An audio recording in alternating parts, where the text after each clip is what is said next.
Did you know that in 2021 alone, Rolex produced over 1 million watches? Forged in secrecy, engineered for extremes, some of these marvels can even survive the crushing pressure of the ocean floor. This is exactly how Rolexes are made. Brace yourself. Sources say it takes nearly a year to create one, not because it's complicated, but because it has to be perfect, able to survive stress your car would implode under, and yet its heart ticks with microscopic precision. Just a luxury watch. This thing is forged like a weapon, then tested like a spacecraft, and assembled like absolute art. All by hands trained to catch flaws the human eye can't see. Because you've seen the surface, the gleam, the status, the myth, but beneath all that lies something more obsessive. Take a look. Before a single Rolex tick begins, the process starts deep inside their own foundry. That's right,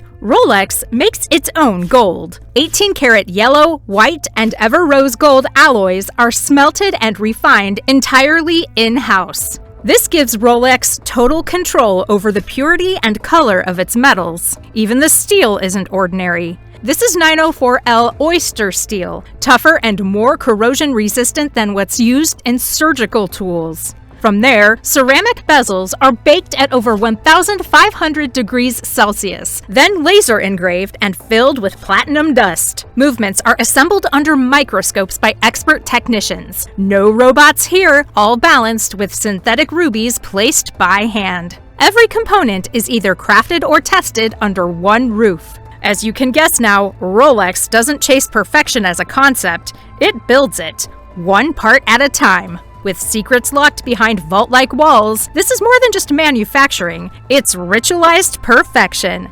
And we've only just started. But before anything ticks, Rolex takes things underground. It's not just about raw materials only. At Rolex, there's an obsession over where they come from. What does that mean? It means the journey begins at the geological level. We are talking raw ore, uncut gems, and powdered ceramics. Every supplier is vetted with scientific scrutiny. The gold, Rolex inspects purity at the molecular level before it even enters the foundry. Ceramics, sourced in fine powder form with exact grain sizes for flawless compaction. But the real secret lies in consistency. Each batch of raw material is subjected to X-ray fluorescence, spectrometers, and microscopy to detect even atomic-level imperfections. If there's any deviation, even a color shift under UV light, it's rejected. The tiniest parts, like sapphire crystal or silicon components, are chosen only if they meet absurdly strict tolerances. This isn't luxury for show.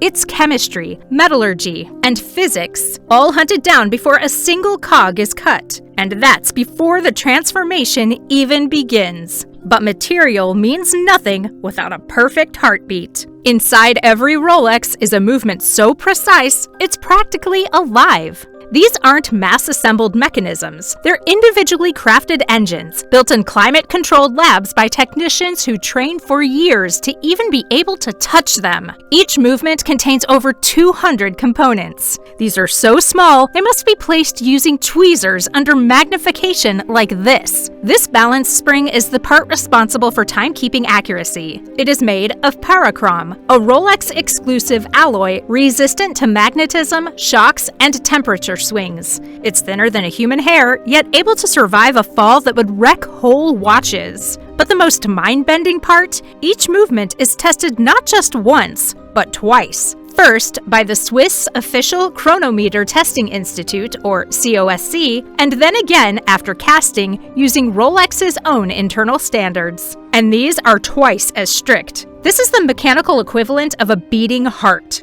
And it would be accurate to say it's built to outlive you. Here's the twist. At Rolex, this is how the line between man and machine disappears. Robots are used, but only where humans fall short. In logistics, for example, these robotic arms glide silently, delivering components with zero contamination and absolute efficiency. Microscopic cleaning, lubrication, and torque control, done with machine precision no human can match. The final assembly, however, is entirely human. Every dial, every hand, every gear is placed by a trained technician, not a robot. And the attention to detail? Computer-like. The way a color catches light, the texture of a dial under magnification, the exact pressure needed to press a crown. It's this fusion that makes Rolex so rare. Machines ensure consistency. Humans ensure soul. One mistake, and a watch is torn down and rebuilt from scratch. This is a symphony of fingertips and algorithms, and together they build something neither could do alone. But before it earns the crown, it must survive. A Rolex isn't considered finished until it's tortured. Each watch undergoes shock tests, thermal cycling, and pressure simulations that would obliterate lesser machines. Some are smashed with force equivalent to a car door slamming at full speed. Others are spun in centrifugal chambers or plunged into hundreds of meters of water pressure. A single failure, a hairline leak, or even a microscopic shift, and it's a total disassembly. Rolex isn't testing for normal wear. It designs for extremes. Deep-sea diving, Arctic expeditions, spaceflight. That's why models like the Deep Sea can withstand 12,800 feet of pressure. That's more than a nuclear submarine. Even the winding crown, a fragile spot in most watches, is shielded by a triple lock system with 3 layers of waterproof protection.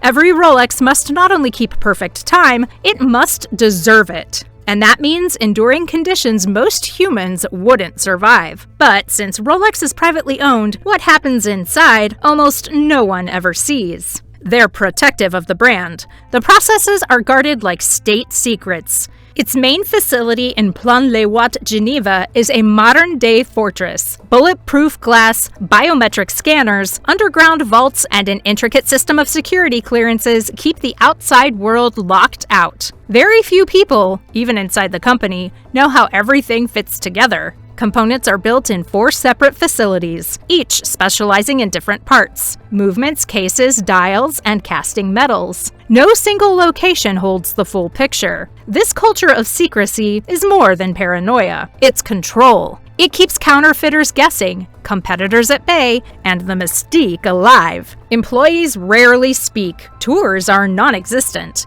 Cameras? Absolutely forbidden. The reason? Rolex doesn't sell transparency. It sells trust. And in a world obsessed with exposure, Rolex remains untouchable. Because if everyone knew the magic, it wouldn't be magic anymore now, would it? Talking about magic, even after millions being produced, you still can't buy one. But why? So here's the secret Rolex never admits. The scarcity is engineered. Rolex produces over 1 million watches a year, yet good luck finding the one you want. Authorized dealers receive limited allocations, waiting lists stretch for years, and some models are virtually impossible to buy at retail. This isn't due to production issues. Oh no, it's strategy. Rolex controls supply on purpose, keeping demand sky high and resale values even higher. Each watch must meet obsessive internal standards before it ever sees a showcase, and only a select number pass that test. Rolex doesn't flood the market. It cultivates mystery. Every model feels rare, hunted, earned, and that perception, it's part of the brand's DNA.